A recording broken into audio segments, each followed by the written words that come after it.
So hello everyone, my name is Nikhil. I'm a second year food technology student at University Institute of Chemical Technology, and I welcome to all of you to your podcast on my nature.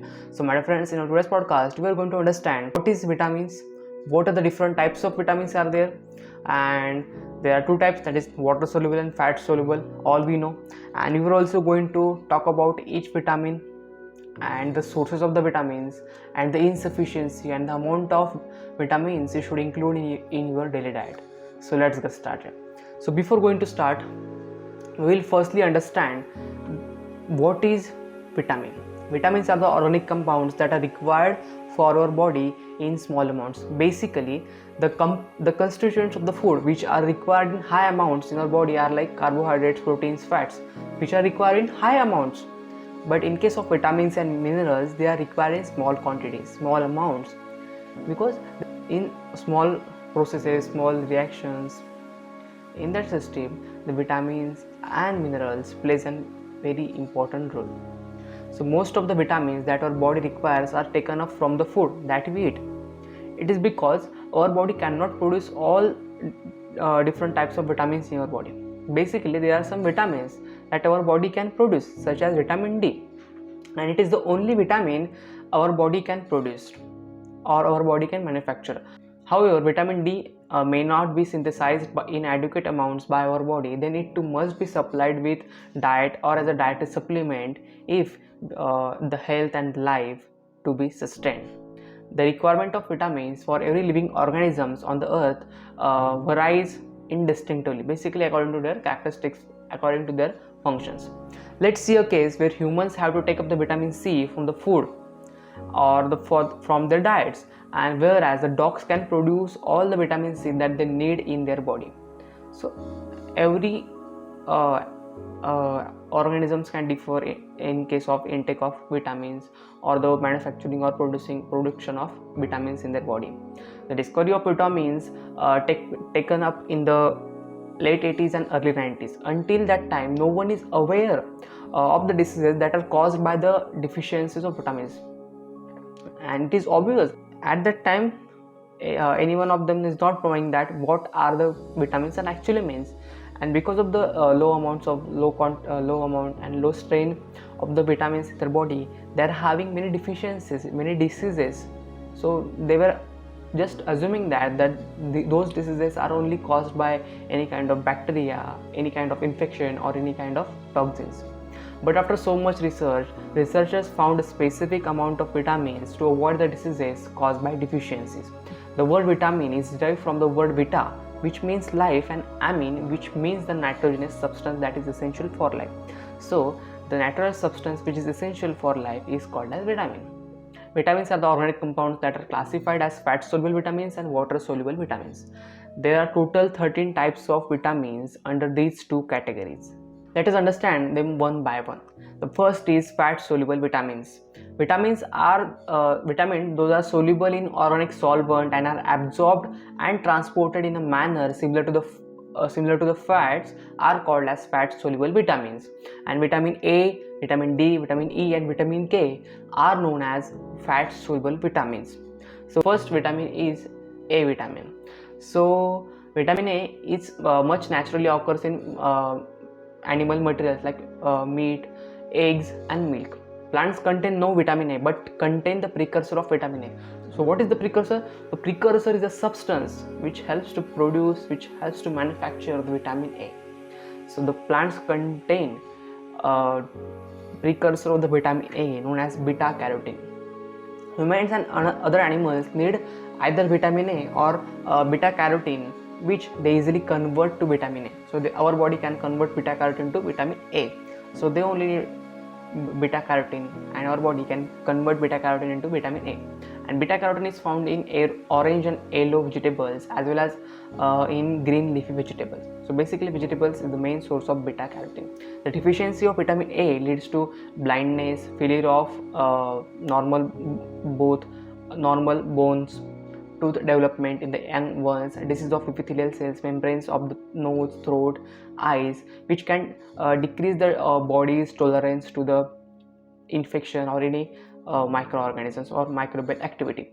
So these diseases are clearly seen in the developed world but are really common and sadly too common in some parts of the world where development is not taken place.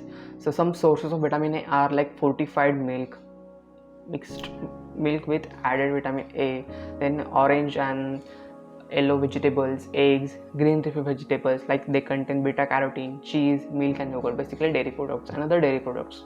The next fat soluble vitamin is vitamin D. So vitamin D is formed in the skin of humans and animals by activation of sterols by ultraviolet light from the sun, or by ultraviolet activation of sterols artificially. So basically the sterols are present in our body, in our underneath the skin. So when we sit in the sunlight, so the ultraviolet light activates the sterols, and formation of vitamin D take place in our body. As we have seen, it takes place in very small amounts. So sterols such as cholesterol and ergosterol are involved in this process. So cholesterol is found in and under the skin of animals. Irradiated ergosterol from the east has served as the vitamin D source for addition to milk and other foods. Vitamin D increases the absorption of calcium and phosphorus from the intestinal tract and is necessary for their sufficient utilization. So vitamin D helps to absorb the phosphorus and calcium from the food in the intestinal tract. Shortage of vitamin D results in the bone defects, and in the principal one being rickets. So rickets is a disease which can be caused to our body by a deficiency of vitamin D. The shortage of vitamin D may occur due to the limited exposure to the sun. So basically, if you are not having any kind of good food stuff, okay, and also you are not going out, you are not having any kind of sun bath, okay, you are not sitting under the sun, so limited sun exposure can be a reason for having vitamin D deficiency in your body. So the sources of vitamin D are like sunlight, fatty fish, eggs and egg yolks. So basically you have to eat all these things to increase the amount of vitamin D in your body, and you have to take the sunlight. The next fat soluble vitamin is vitamin E. So vitamin E is also known as alpha tocopherol. Vitamin E is an anti-sterility factor in rats and is essential for normal muscle tone in dogs and other animals, but its significance for humans is still uncertain. So we are not having any kind of proof that vitamin E is beneficial to our body. So vitamin E is a strong antioxidant and probably functions as such in humans metabolism. So basically there are some evidences which shows that vitamin E may support our human body in case of metabolism.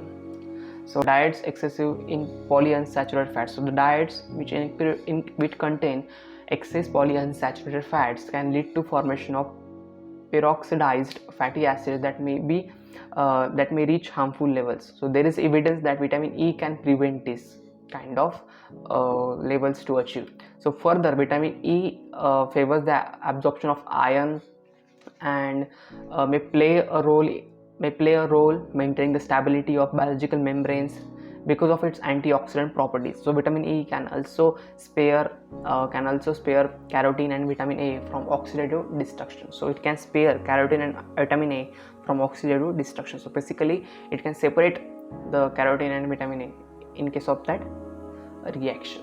So it is not having any direct benefit, so it is having many so it helps in case of processes, it spare with carotene and vitamin A, so indirectly it is benefiting our body. So but still there is not a full proof that vitamin E is what aspects vitamin E is beneficial for our bodies. The sources of vitamin E are vegetables and seeds, nut oil, wheat germ, whole grains and plant oil. So the next vitamin that is soluble in fat is vitamin K. So vitamin K is essential for human body for normal blood clotting. So the blood clotting take place when there is a bleeding occurs in our body. So its deficiency generally parallels liver disease where fat absorption is abnormal. It also can be deficiency in infants, in case of infants. So this is prevented by giving infants vitamin K with their formulas. Formulas means basically baby food or any kind of food. So good sources of vitamin K are green vegetables such as spinach and cabbage. So vitamin K is also synthesized by bacteria in the human intestinal tract. Thus, antibiotic therapy that destroys intestinal organism can produce deficiencies of vitamin K and certain other vitamins synthesized by bacteria. So basically, when you are having any kind of disease, so basically doctor prescribes you with antibiotics. So when there you end up taking excess antibiotics in your body, so what happens actually, it prevents the growth of harmful bacteria in your body, but it also at some point affects your useful bacteria. So in that case, the useful bacteria, those are producing vitamin K in your intestine, can get affected because of antibiotics. So because of which, after some time, you are when you recover from any disease, and you were at the time you were having antibiotics, so after that time you can see low levels of vitamin K in your body. So according to the research, it is shown that antibiotics can reduce the levels of vitamin K in our body. So there are some sources of vitamin K like green vegetables, spinach and cabbage, cereal grains and vegetable oils.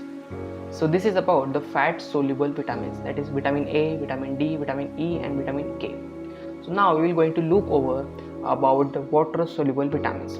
Water soluble vitamins cannot be stored in the body because they are excreted out through the urine, and due to this reason people need a more regular supply of water soluble vitamins than fat soluble vitamins. So basically fat is stored in your body, so the vitamins that are soluble in fats are stored in our body in the belly region, fats in the form of fats. And vitamin C and vitamin B, two water soluble vitamins. We'll understand what vitamin C actually is. Vitamin C is an anti-scurvy vitamin. Scurvy is a disease which occurs in case of the gums. So its deficiency causes fragile capillary walls. So due to fragile capillary walls, bleeding takes place in the gums, and loosening of teeth also take place. Bone joint disease can also occur, and it is necessary for the normal formation of protein collagen, which is an important constituent of skin and connective tissues. Like vitamin E, vitamin C favors the absorption of iron in intestinal tract. Vitamin C is also known as ascorbic acid, is easily destroyed by oxidation and especially at high temperature. Basically any enzyme, any vitamin can deteriorate its characteristics at high temperature, and is the vitamin most easily lost during food processing, storage and cooking. So basically vitamin C is a vitamin which can easily lost in case of many different processes like freezing, free drying, many different kinds of food processes that are taken place in manufacturing of food. So vitamin C in that case is a very sensitive vitamin. So vitamin C containing foods must be protected against exposure to oxygen and to prevent its losses. So basically oxidation can take place very fastly. Some sources of vitamin C are like citrus fruits, peppers, strawberries, broccoli, potatoes and sprouts. So the next vitamin is, so basically I have told that there are two vitamins in the water soluble group, that is vitamin C and vitamin B. So in case of vitamin B, the vitamin B complex group is there, and all members of the vitamin B complex are generally found in the same principal food sources such as liver, yeast and the bran of cereal grains. All are required for essential metabolic activities and several functions as a parts of active enzymes. Absence of particular vitamin B results in specific deficiency of disease. So basically there are many kinds of vitamin B's in vitamin B complex group. The first is vitamin B1, that is thiamine. So thiamine was the first of the B vitamins to be recognized. The disease beriberi caused by deficiency of thiamine is common, where polished rice is a major dietary item. So you can check out the description. I have given the link about the beriberi to know more about the beriberi. So fortification of rice or wheat bread with thiamine corrects the disease. So basically combination of rice plus thiamine or bread plus thiamine can help to cure this disease. The most important role of thiamine is in the utilization of carbohydrates to supply energy, where it functions as the coenzyme, that is thiamine pyrophosphate or carboxylase, in the oxidation of glucose. So basically it functions as a coenzyme in that process. So what is the coenzyme? Coenzyme is the enzyme which helps the process in the as an assistive manner. It helps the main enzyme to carry out that process or that reaction. And if you want to know more about this process, then please you can check out description. I have given the link there. The sources of vitamin B1 are like peas, fresh fruits, it is banana and oranges, nuts, and whole grains made from breads made from whole grain. The next vitamin is vitamin B2, known as riboflavin. Riboflavin is the yellow-green pigment of skim milk and whey. It functions in the oxidative processes of living cells and is essential for cellular growth and tissue maintenance. Which vitamin B2, that is riboflavin. The deficiency in humans generally results in skin conditions such as cracking at the corners of the mouth due to deficiency of such vitamins. And riboflavin is quite resistant to heat but very sensitive to light, and this is why brown milk bottles are seen in limited use in the past. But paper cartons which protects milk from light are more practical in today's use. Some sources of vitamin B2 are like milk, eggs, mushroom, plain yogurt. Next vitamin is niacin, that is nicotinic acid. So nicotinic acid also refers to as nicotinamide in the United Kingdom, and it does not get confused with nicotine. Please do not get confused with nicotine from tobacco. Okay, and a deficiency of niacin adversely affects the tissue respiration and oxidation of glucose and results in a disease known as pellagra in humans. So this is characterized by skin and mucous membrane disorders as well as depression and confusion. Pellagra can be cured by feeding niacin and feeding the some essential amino acids, tryptophan, from which niacin can be made in the body. So it basically, tryptophan is the precursor of niacin in our body. Sources of this type of vitamin is meat, fish, wheat flour, and eggs. The next vitamin is vitamin B6. So vitamin B6 is the name given to the closely related substance pyridoxine, pyridoxal, and pyridoxamine. Although essential in the human diet for specific enzyme systems and normal metabolism, a deficiency of this vitamin does not cause a well-recognized disease. So basically, it is not known what type of disease is caused by deficiency of vitamin 6. Some sources of vitamin B6 are fish, soybeans, oats, banana, milk, and poultry. Next vitamin is vitamin B12. Vitamin B12, also called as anti-pernicious anemia factor. Vitamin B12 also is important in nucleic acid formation and fat and carbohydrate in case of metabolism. Vitamin B12, also called as cyanocobalamin, and is the largest vitamin in molecule and contains cobalt in the structure, giving rise to an essential requirement for the minerals cobalt in nutrition. Vitamin B12 is synthesized by bacteria and is a commercial byproduct of antibiotic production. So it is a commercial byproduct of antibiotic production. What? Vitamin B12. Sources of vitamin B12 are like meat, fish, milk, cheese, eggs, and fortified breakfast. The next is folacin. Folacin and folate are the names given to the related compounds exhibiting the vitamin activity of folic acid, like vitamin B12. Folacin prevents the different kinds of anemias and is involved in the synthesis of nucleic acid and is synthesized by microorganisms. What? Folacin. The some sources of folacin are animal and plant-based food, leafy vegetables, legumes, cereal grains, and nuts.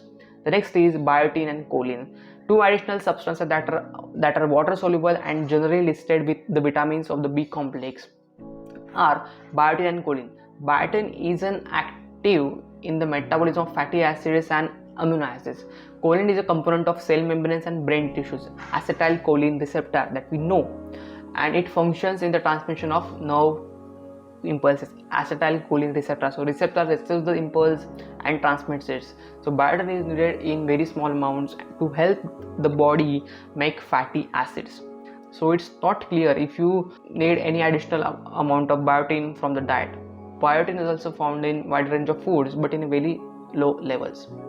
So this is about two water soluble vitamins like vitamin C and vitamin B, vitamin B complex, vitamin B6, vitamin B1, okay, niacin, riboflavin, vitamin B2. So these are the basic vitamins that includes in vitamin B complex group.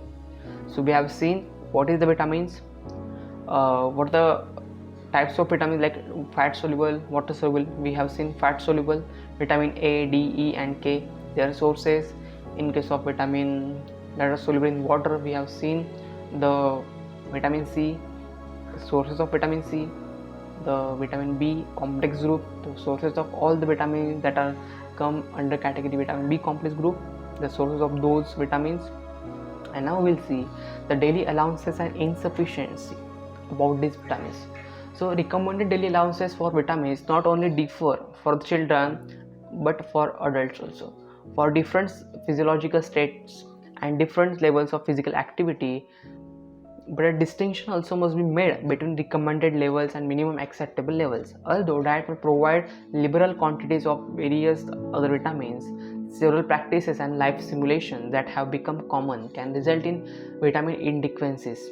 As mentioned, women taking steroid contraceptive pills may require higher intake of vitamin B6. Oral contraceptives also lower body levels of vitamin C, B1, B2, and B12, as well as folacin. Heavy consumption of alcohol may result in the decrease in levels of B1, B6, and folacin insufficiency. Smoking reduces the blood levels of vitamin C. Emotional stress can decrease absorption and increase the excretion of vitamins and other nutrients. Prolonged use of certain drugs also can increase vitamin and other nutrient requirements. So this is about the daily allowances. So if you want to know more about the daily allowances of the vitamins that you should take in your daily diet, you can check out the description. I have given the chart there. What are the things which affect the levels of the vitamins in your body comes under the insufficiency. So that's it for today's podcast. If you know other important factors, other important different fact about vitamin, then please let me know in the comments. If this podcast has added any good values to your life, then please like and share with your loved ones you care the most. Until next time, stay tuned, stay safe, stay healthy. See you soon in the next one. Bye bye.